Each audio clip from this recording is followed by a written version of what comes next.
కొంతమంది అమ్మాయిలతో కూడా నేను మాట్లాడాను. వాళ్ళు అంటున్నారు,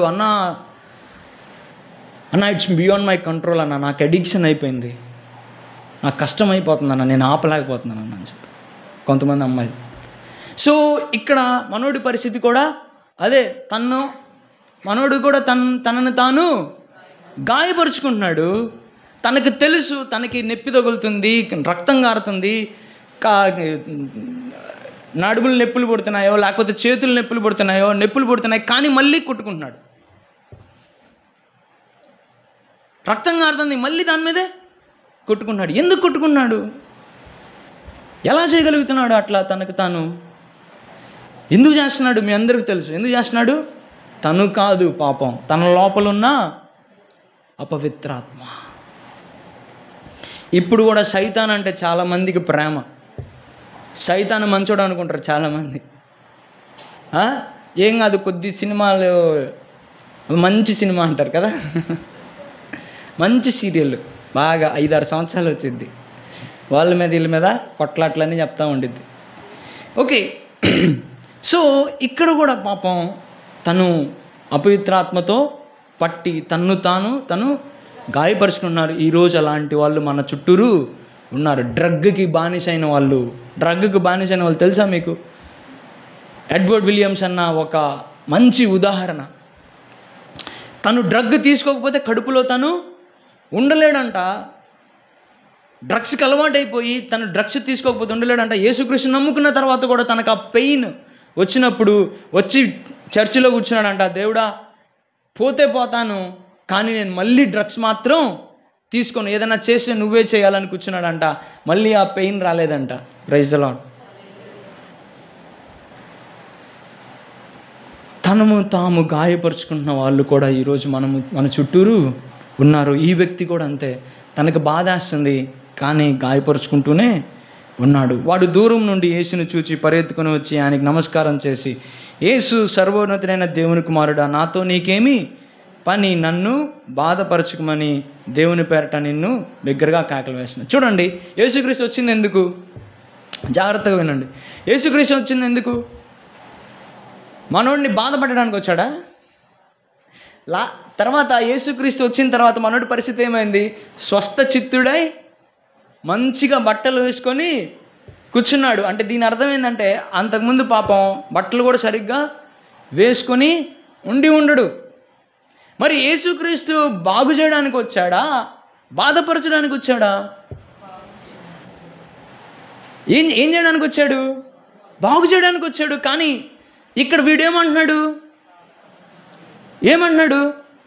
అయ్యా, నన్ను బాధపెట్టబాక అంటున్నాడు. ఇప్పుడు చూడండి, నిజానికి ఈ వీడు అంటున్నాడా, అపవిత్రాత్మ అంటుందా? చాలామంది ఈరోజు ట్రాక్ట్ ఇస్తే చిందులేస్తూ ఉంటారు. పాపం వాడి మీద కోప్పడతాం. వాడు కాదు, మీరు పోరాడుతున్నది దురాత్మ, అంధకార. మీరు పోరాడుతున్నది దేంతో కాదు. ఎఫెసీ 6:12. మీరు పోరాడుతున్నది దేంతో కాదు. మీరు పోరాడుతున్నది దేంతో కాదు. శరీరులతో కాదు, మాంసంతో కాదు, మనుషులతో కాదు. ఆ మనిషి వెనకాల ఎవరున్నారు? ఇదే వ్యక్తిని దురాత్మ శక్తులు తీసేసిన తర్వాత చక్కగా కూర్చున్నాడే. ఇదే వ్యక్తి, ఆ ఎగిరి పడుతున్న వ్యక్తే దురాత్మ శక్తులు వెళ్ళిపోయిన తర్వాత ఏమన్నాడు? సార్, నేను నీతో పాటు వస్తాను సార్ అన్నాడే. ఏమండి, జాగ్రత్తగా వినండి. మనము బైబిల్ పట్టుకుంటున్నప్పుడు, మనం సువార్త చేస్తున్నప్పుడు ఈ దృష్టి కోణం మనకు ఉండాలి. ఎగురుతుంది వీడు కాదు. ఓకే, ఎవరో బాలకృష్ణ, బాబు మోహన్, ఎవరో ఎట్లా పెడితే అట్లా మాట్లాడుతుంటే, ఎగురుతుంటే, ఏదో చండాల డైలాగులు క్రైస్తవం గురించి మాట్లాడుతుంటే మనం ఏమనుకోవాలి? రే పాపం, వీడు కాదు, వీడు లోపల ఇంకొకటి. ఓకే, సో కానీ అది పోయిందంటే మళ్ళీ మంచిగా కూర్చొని, సార్ రండి సార్, కూర్చోండి సార్, కాఫీ తాగండి సార్, అన్నం తినండి సార్ అంటాడు. అర్థమైందా? సో ఇది మనం చూడగలగాలి, ఇది మనం అర్థం చేసుకోగలగాలి. మనకు వస్తున్న ఏ వ్యతిరేకత అయినా కానీ వీళ్ళని ఉపయోగించుకుంటుంది మాత్రం అపవిత్రాత్మ శక్తులు అనేది మనం చూడగలగాలి. చూడండి, ఈరోజు కూడా అదే జరుగుతుంది కదా. బైబిల్ ఏం చేస్తుంది? నిన్ను నీ దేశాన్ని బాగుపరుస్తుంది. ఏమండి, చెప్పేది అబద్ధమైతే మిగతా దేశాలు చూడండి, బైబిల్ని ఖరాఖండిగా పాటించిన మీ కళ్ళెదుటే ఉన్న మిగతా దేశాలను చూడండి, అవి ఎలా ఉన్నాయో. అక్కడ క్రైమ్ ఎలా ఉందో చూడండి, అక్కడ ఆర్థిక వ్యవస్థ ఎలా ఉందో చూడండి, అక్కడ మిలిటరీ వ్యవస్థ ఎలా ఉందో చూడండి, అక్కడ ఎకనామిక్ సిచ్యువేషన్స్ ఎలా ఉందో చూడండి, అక్కడ జీడిపి ఎలా ఉందో చూడండి. చాలామంది అనుకుంటారు ఈ క్రైస్తవులకి దేశం గురించి పట్టింపు లేదు, వీళ్ళకి దేశంతో సంబంధం లేదు, బాధ్యత లేదు అనుకుంటున్నారు. సార్, చర్చికి రావడం, దేవుని సన్నిధిలో ఉండడం, దేవుని ప్రకారం నడుచుకోవడం నీ దేశానికి చాలా మేలు. ఇక్కడ దేశానికి అన్యాయం చేసిన వాడు ఎవడున్నాడు? బైబిల్ పట్టుకుంటూ దేశానికి అన్యాయం చేసిన వాడు ఎవడున్నాడు? బైబిల్లో ఎక్కడైనా కొట్లాడుకోవాలని ఉందా? అగౌరవపరుచుకోమని ఉందా? క్షమించొద్దు అని ఉందా? అరే, శత్రువులను కూడా ప్రేమించమందే బైబిల్. ఇది నీ దేశానికి ఎట్లా ప్రమాదం చేసిద్ది? ఎందుకు క్రైస్తవులు చెప్పలేకపోతున్నారు? ఒకరు గవక్కని మాట అనగానే, ఎవడో బ్లాక్మెయిల్ చేయగానే గమ్మున ఎందుకుంటున్నారు? వాక్యం తెలీదా మీకు? సార్, దయచేసి అలా మాట్లాడదు సార్. బైబిల్ తెలిస్తే మాట్లాడండి, లేకపోతే సార్ ఇది ఏ దేశంలో బైబిల్కి స్వాతంత్రం ఇచ్చిన ఏ దేశంలో, దానికి కంప్లీట్ అథారిటీ ఇచ్చిన ఏ దేశంలో దేశం పాడైపోయినట్టు ఎక్కడా లేదు. ఏ వ్యక్తి పాడైపోయినట్టు లేదు. మనలో కొంతమంది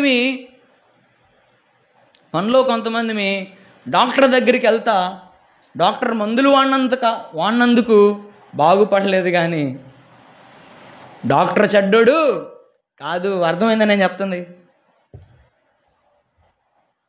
డాక్టర్ దగ్గరికి వెళ్తున్నావు, కానీ డాక్టర్ అన్నాడు, అమ్మ పరగడుపున టాబ్లెట్లు వేసుకో, మరి మధ్యాహ్నం ఒకటి వేసుకో, రాత్రికి నిద్రపోయే ముందు వేసుకో అంటే 2 రోజులు వేసుకొని డాక్టర్కి ఏం తెలుసు అనుకొని వేసుకోకుండా ఉంటే, పాపం నువ్వు ఆ డాక్టర్ దగ్గరికి వెళ్తున్నావని చూసేవాళ్ళు చాలామంది ఉన్నారు. మరి డాక్టర్ వేస్ట్గా అనుకుంటున్నారు.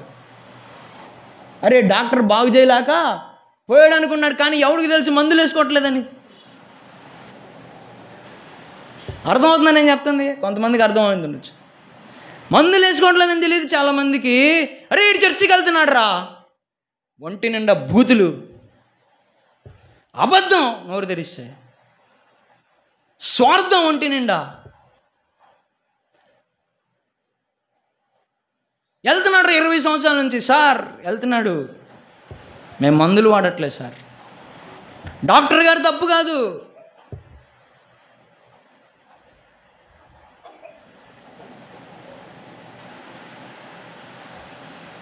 ఇక్కడ చూస్తే నన్ను బాధపరచుకు బాగు చేయడానికి వస్తుంటే ఏమంటున్నాడు? బాధపరచొద్దు అంటున్నాడు. బిగ్గరగా కేకలు వేసను, కానీ అంటున్నవాడు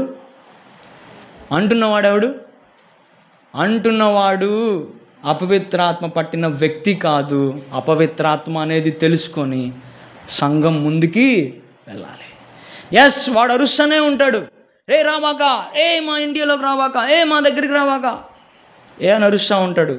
అయినా ఒరే, నువ్వు కాదులేరా, నువ్వు స్వస్థత ఇచ్చుడైన తర్వాత నువ్వే కాళ్ళు పట్టుకుంటావు, నువ్వు స్వస్థత ఇచ్చుడైన తర్వాత నువ్వే దండాలు పెడతావు, నువ్వే థ్యాంక్స్ అని చెప్తావు.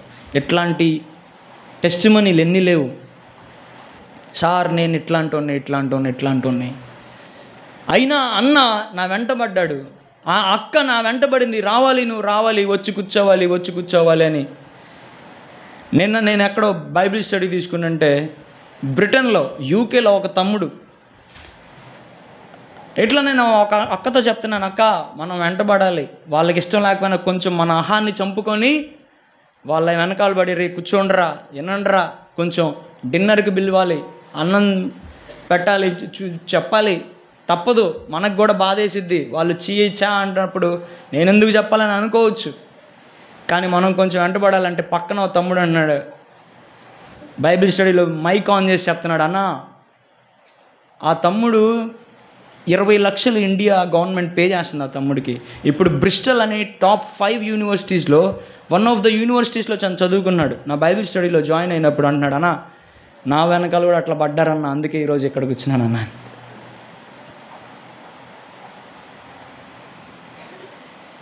వాడు వద్దు అంటాడు, నన్ను బాధపడ్డబాగా అంటాడు, కానీ దేవుడు వెళ్ళిపోయాడా?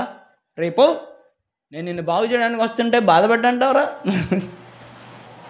నీకంతే సరే గాయపరుచుకుంటా ఉండు, నువ్వు అంతే సావు అని వదిలేశాడా? అయినా వెళ్ళాడు. రే ఏంది, ఎందుకు? దేవుడు ఏం చూశాడు? అరే మాట్లాడుతుంది నువ్వు కాదులే, నీలో ఉన్నా వేరొకడు. ఈ రోజున సంఘంగా మనము అలాంటి కనులు కలిగి ఉండాలి. ఈ రోజున సంఘంగా మనం అలాంటి చూపు చూడగలిగి ఉండాలి. మనము సంఘంగా అలాంటి బెదిరింపులకి, అలాంటి బాధలకి, ఎక్కడైతే బాధపడచ్చు అని బతిమలాడాడు, ఇంకొక చోట కొడతారు, ఇంకొక చోట ఎంటబడతారు, ఇంకొక చోట బూతులు తిడతారు. ఇవన్నీ సైతాన్గా డిఫరెంట్ మేనిఫెస్టేషన్స్ అంతే. ఇవన్నీ మనకు తెలియని ఏమీ కాదు. ఆ పాపని, ఆ జ్యోతిష్యం చెప్తున్న పాప దగ్గరికి వెళ్ళినప్పుడు ఆ దయ్యం ఏమనింది? ఓ సర్వోన్నతుడైనా ఏమని, సేవకులారా రావాగండి. కానీ బాగుపరిచిన తర్వాత చక్కగా కూర్చుంది. సంఘంగా మనం దీన్ని చూడగలగాలి. మనం ఇలాంటి కన్నులు కలిగి ఉండాలి. We're here for the job of transformation. Sir మేము కన్వర్జన్లు కాదు చేసేది. ఎస్, మేము చేస్తాం, రూపాంతరం చేస్తాం. మమ్మల్ని మేము చేసుకుంటూ ఉంటాం, ఇతరులను కూడా చేయడానికి ప్రయత్నిస్తూ ఉంటామని మనం చెప్పగలగాలి. అయితే ఇక్కడ చూడండి, దేవుడు మనల్ని బాగుపరిచాడు. 14వ వచనం చూడండి. మీ అందరికీ తెలుసు కదా, నేను అందుకని ముందుకు వెళ్ళిపోతాను. స్వస్థచిత్తుడై చూసి ఏం చేయాలి?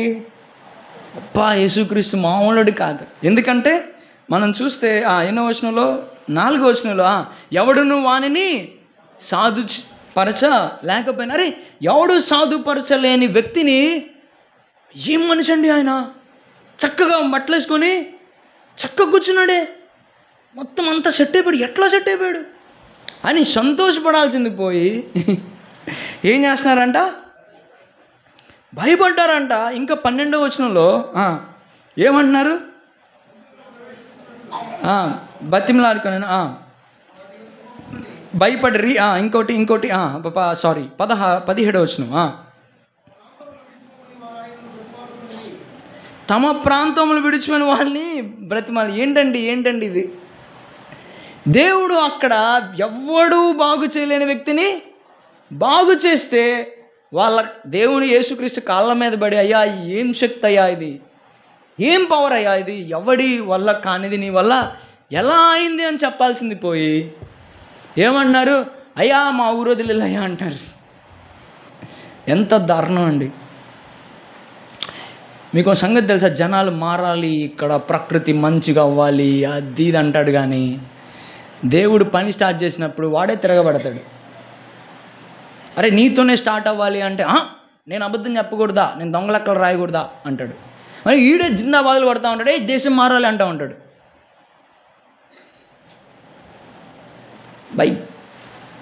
మనం దొంగలం. మనం పైకి ఒక మాట అంటాం, కానీ మనసులో మనమే మారం. మనమే మారితే వామ్మో దొంగ లెక్కలు రాయిపోతే నాకెట్టరా, నేనెట్ట తినాలరా. లేకపోతే ఈ బ్రాందీ షాపులు ఉన్నాయనుకో, గవక్కని ఎవడో మంచోడు వచ్చి బ్రాందీ షాపులన్నీ మూసేయాలన్నారు అనుకో. ఇలా కార్పొరేట్ స్కూల్స్ విషయంలో అట్లనే జరిగింది. వాడిని చంపేస్తారు. వామ్మో 100 కోట్ల బిజినెస్, 100,000 కోట్ల బిజినెస్. వామ్మో ఆ పొలిటీషియన్లు చంపేస్తారు. ఎందుకు? ఎదుటోడు చచ్చిపోతున్నాడు, తాగి లివర్లు కిడ్నీలు పాడైపోయి చచ్చిపోతున్నారు. అది మనకి అనవసరం. మాకు డబ్బులు వస్తున్నాయా లేదా, అది పాయింట్. ఇక్కడ చూడండి ఏమన్నారు? అయ్యా విడిచిపో అన్నారు. ఎందుకండి ఎందుకు తెలుసా? ఎందుకు? ఆ పందులు ఎన్ని ఉన్నాయంట. పాపం పందులు బిజినెస్ పోయిందండి. అది బేసిక్గా ఏమైంది? పందులన్నీ వెళ్ళి చచ్చిపోయి, ఒక్కొక్క పంది ఎంత? 500-1000 రూపాయల. ఎన్ని పందులు అంట పడిపోయింది? 2000 పందులు. 2000 మల్టిప్లైడ్ 1000 రూపాయలు వేయండి, ఎంత? 20 లక్షలా 2 లక్షల 20 లక్షలు 20 లక్షలు ఆ టైంలో అంత నష్టం చేస్తే మీరు ఊరిలోకి రానిస్తారా?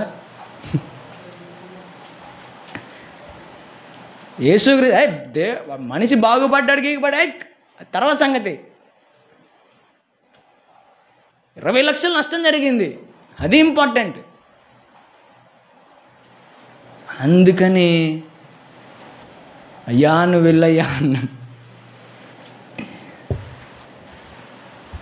జనాలు మార్పు మార్పు అంటారు, కానీ వాళ్ళు ఏమంటున్నారు? నిజంగా మనిషి మారితే, అరే నా తమ్ముడు మారాడరా, వాడు కొట్టుకుంటూ వాడిని హింసించుకుంటూ బాధపడేలాంటి వ్యక్తి మారాడరా అని సంతోషపడాల్సింది పోయి, ఆయనకి దండం పెట్టాల్సింది పోయింది, ఆయనకి థ్యాంక్స్ చెప్పాల్సింది పోయింది. సార్ ఇలాంటి వాళ్ళు ఇంకా కొంతమంది ఉన్నారు సార్, వెళ్ళండి సార్, ఇంకా చెయ్యండి సార్, మీకు మేము హెల్ప్ చేయాలా చెప్పండి, ఎలా హెల్ప్ చేయాలో చెప్పండి, మేము చేస్తాం సార్, మా వల్ల కాలింది మీ వల్ల అయింది సార్ చెప్పండి సార్ అని చెప్పాల్సింది పోయి, ఈరోజు బైబిల్ విషయంలో కూడా ప్రజలంతే బిహేవ్ చేస్తున్నారు.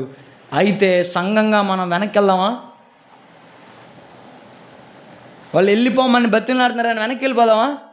అయితే చూడండి ఇక్కడ ఏం చేశాడు యేసుక్రీస్తు. వెనక్కి వెళ్ళాడా? వెనక్కి వెళ్ళాడా వెళ్ళలేదా? వాళ్ళు వెళ్ళిపోమని బతిలాడారు, బ్రతిమలాడితే యేసుక్రీస్తు వెళ్ళిపోయాడా లేదా? బైబిల్ చూస్తున్నారా లేదా? కొంతమంది ఏమంటున్నారు? వెళ్ళలేదు అంటున్నారు, కొంతమంది వెళ్ళాడు అంటున్నారు. వెళ్ళాడా? అయ్యా నన్ను వదిలిపెట్టి వెళ్ళిపో అంటే వెళ్ళిపోయాడా?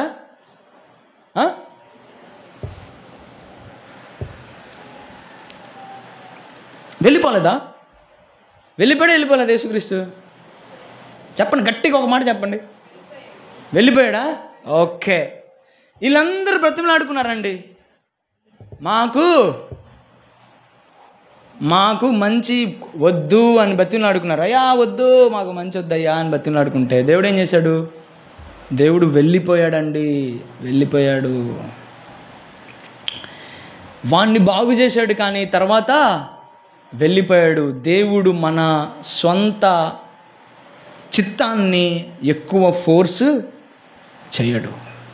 నేను తలుపు నొద్ద నుండి తట్టుచున్నాను.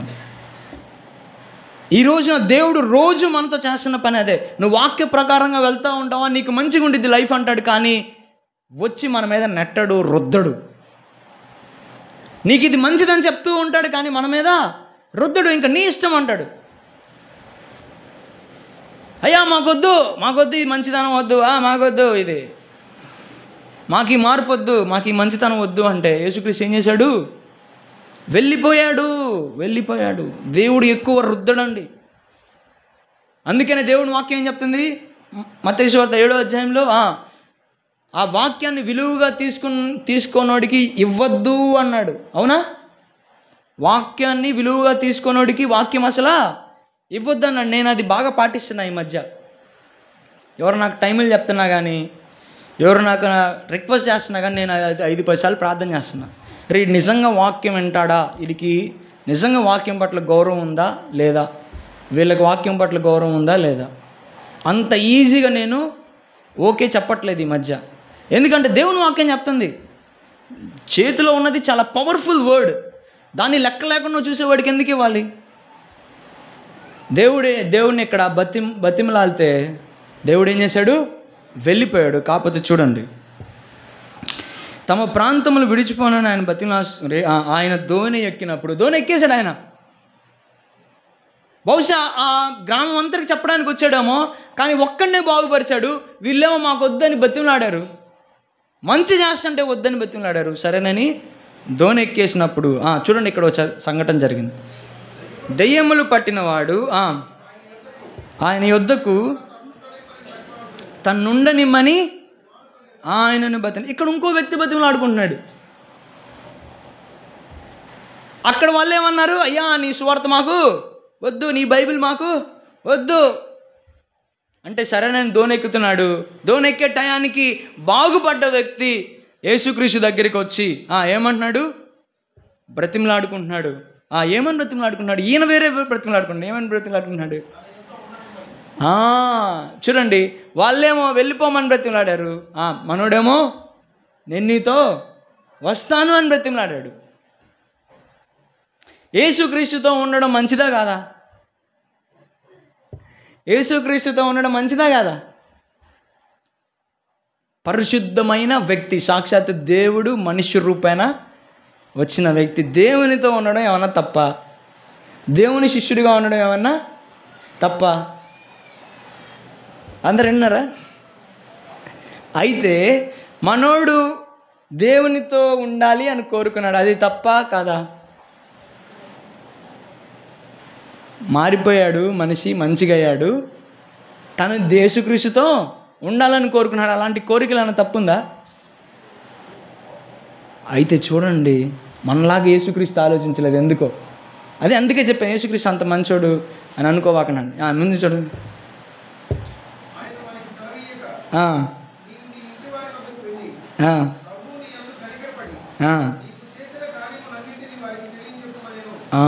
Praise the Lord. God had different plans. జాగ్రత్తగా వినండి. అబ్రహాముని దేవుడేమన్నాడు?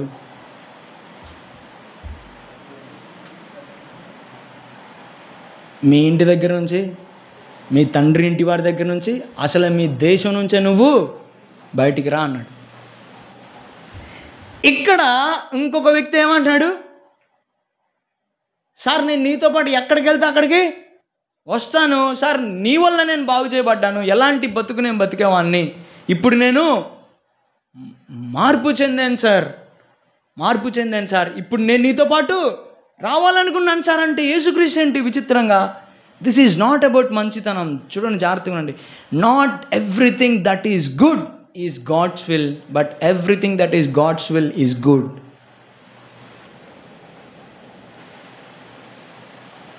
సో మంచిగా ఉంది కాబట్టి దేవుని చిత్తం కాదు. యేసుక్రీస్తు దగ్గర ఉండడం మంచిదే, యేసుక్రీస్తు అడుగుజాడల్లో నడవడం మంచిదే, కానీ దేవుని చిత్తమా? Yes, that is more important. దేవుని అది మంచిదా చెడ్డదా అనేది కాదు. ఇంకా అలాంటి చిన్నపిల్లల ఆధ్యాత్మిక స్థితిలో ఉండొద్దు. ఇది మంచిది కదండి, ఇది చెడ్డది కదండి, అట్లాంటి చిన్నపిల్లల్లాగా. అది ఇప్పుడిప్పుడు యేసుక్రీస్తు నమ్ముకున్న వాళ్ళు అలా మాట్లాడితే పర్లేదు, కానీ 20 సంవత్సరాల నుంచి వాక్యం వింటా ఇది మంచిది కదా చెడ్డది ఆ మాత్రం తెలీదా? ఇది మంచిది కదా మరి, ఇది మంచిది కదా మరి, యేసుక్రీస్తుతో ఉండడం మంచిదైనా కానీ దేవుని చిత్తమా కాదా? మంచిదా చెడ్డదా కాదు. మరి యేసుక్రీస్తుతో ఉండడం మంచిదే కదా, కానీ మంచిది చెడ్డది కాదు. దేవుడు చేయమన్నాడా? బలులు వచ్చానయ్యా ఏమన్నాడు సౌలు? బలులు ఇచ్చానంటే సమూయేలు అంటున్నాడు, బాబు అందరిని చంపమంటే ఎందుకు చంపలేదు? ముందు ఆ మాటకి ఆన్సర్ చెప్పు. బాగా కొవ్విని ఉన్నాయని దేవుడికి ఇద్దామని మంచి దొంగ మాటలు చెప్పకు. నువ్వు తిని తిరుగుదాం అనుకొని దేవుడి పేరు మాట్లాడతావా? నీకు మనసులో వేరే ఆలోచన ఉండి దేవుని పేరు వాడతావా? బలులు అర్పించుట కంటే ఆజ్ఞ మాట వినుట శ్రేష్టము. చెప్పింది చెయ్యి.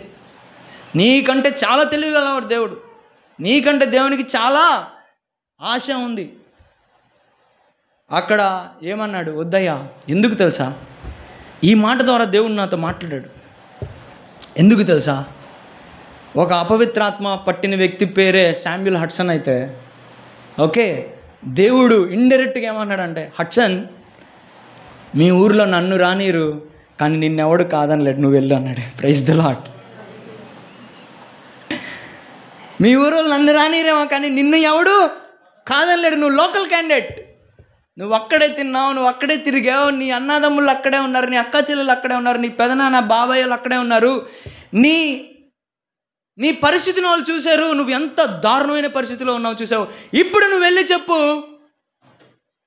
మీరందరూ చూశారు కదా, మిమ్మల్ని బాధ పెట్టాను కదా, అరిచి రచ్చ చేసి నన్ను నేను గాయపరుచుకుంటా, మీ అందరికీ బాధగా ఉన్నాను కదా, నన్ను మార్చాడు దేవుడు అని వెళ్ళి చెప్పు. ఇక్కడ దేవుడు చెప్పాడు, అయ్యా నన్ను వారు రానీరు, నువ్వు వెళ్ళు. ఈరోజు దేవుడు ఏమంటున్నాడు, మీరు బూదిగంతం వరకు సాక్షులని. దేవుడు కొంతమందిని యెరూషలేములోనే ఉండమంటాడు, కొంతమందిని అయ్యా నువ్వు యూదయ దాకా వెళ్ళు అంటాడు, కొంతమందిని నువ్వు కాదయ్యా నువ్వు కొంచెం సమరయ దాకా వెళ్ళు అంటాడు, కొంతమందిని నువ్వు కొంచెం దూరం ఇంకా వెళ్ళాలి అంటాడు. దేవుడు ఎక్కడికి వెళ్ళమంటే అక్కడికి వెళ్ళాలి. దేవుడు నాతో పాటు రా అంటే కాదు నేను ఈడే ఉంటాను, మా పెదనాన్నోళ్ళు ఉన్నారు అనకూడదు. మీకు సంగతి తెలుసా, అబ్రహాము పూర్తిగా ఆయనలా చెప్పిన మాట ఎవరిని తెచ్చుకున్నాడు? అబ్రహాం దేశం అయితే ఇడిచాడు కానీ లోతుని ఎడవలేదు. మీకు సంగతి తెలుసా, లోతు విడిచిందాకా అబ్రహాముకి బ్లెస్సింగ్ లేదు. అక్కడ క్లియర్గా నేను మెడిటేట్ చేస్తే లోతు వెళ్ళిపోయిన తర్వాత దేవుడు మళ్ళీ మాట్లాడతాడు, ఇప్పుడు నీ కంటకు కనిపించింది చూడు ఇదంతా నీ ల్యాండే అంటాడు. లోతు అబ్రహాము కదిలినట్టే కదిలాడు కానీ ఇంకా పెదనాన్న బాబాయ్ చిన్నాన్న అయ్యి అనుకుంటా ఆ లింకులన్నీ పెట్టుకున్నాడు. అబ్రహాం కాలింగ్ అనేది దేవుడు నిన్ను దూరంగా వెళ్ళమంటున్నాడా? ఎస్. మరి ఇక్కడ ఈ వ్యక్తిలాగా అయ్యా నేను నీతో పాటు వస్తానంటే కాదు, నువ్వు ఉన్న చోటే ఉండు. ఏం చేయాలంట, నీవు నీ ఇంటి వారి వద్దకు వెళ్ళి ప్రభువు నీ యందు కనికరపడి నీకు చేసిన కార్యములన్నిటినీ వారికి తెలియచెప్పు. ఏమని చెప్పు, ఏమని చెప్తావు?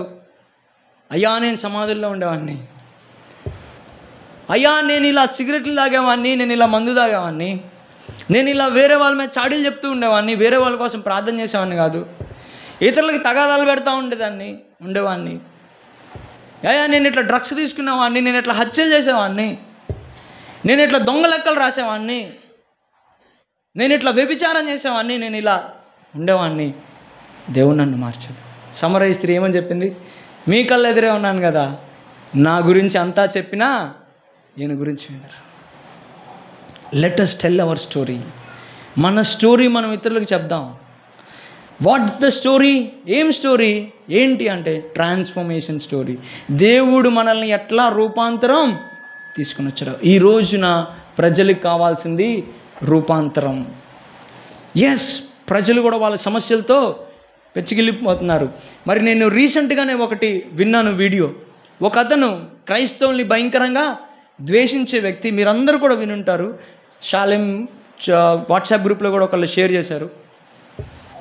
బాగా ద్వేషించే వ్యక్తి దుబాయ్లో పని మీదకు వెళ్ళాడు.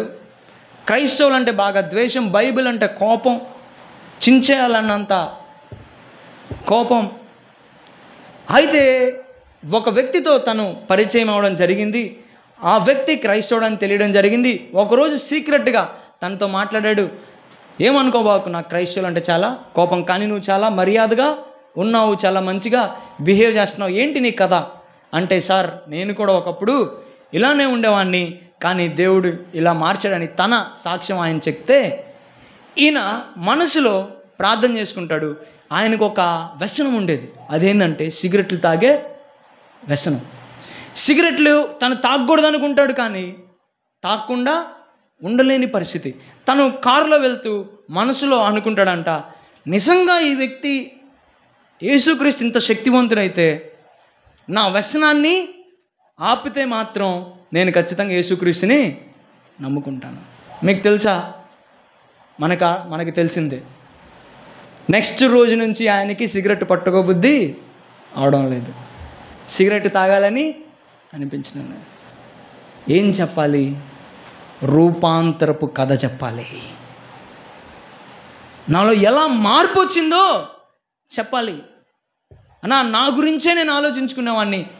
నేను ఒక బ్రాహ్మణుడి బయోగ్రఫీ చదువుతుంటే నాలో వచ్చిన అతిపెద్ద మార్పు ఏంటంటే, నేను గుడికి వెళ్తే నా గురించి మా పిల్లల గురించే పూజ చేసేవాడిని, కానీ ఇప్పుడు నేను అందరి గురించి ప్రార్థన చేస్తున్నానంట.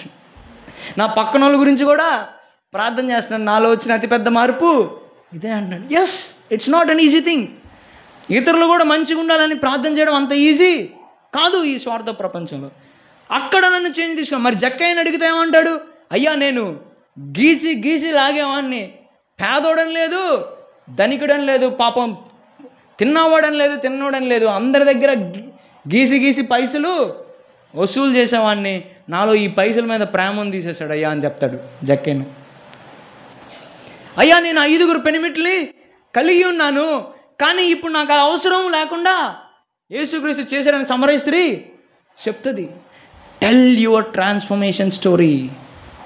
నీ రూపాంతరపు కథను చెప్పు. నీలో ఎలా చేంజ్ వచ్చిందో చెప్పు. 20 సంవత్సరాల్లో నీలో ఏం మార్పు వచ్చిందో చెప్పు. అయితే ప్రశ్న ఏంటంటే, మార్పు వచ్చిందా? మన జీవితాల్లో మార్పు వచ్చిందా? మార్పు రాకుండా ఏం చెప్తాం? ఇప్పుడు నా క్వశ్చన్, మార్పు రాలేదంటే డాక్టర్ తప్ప?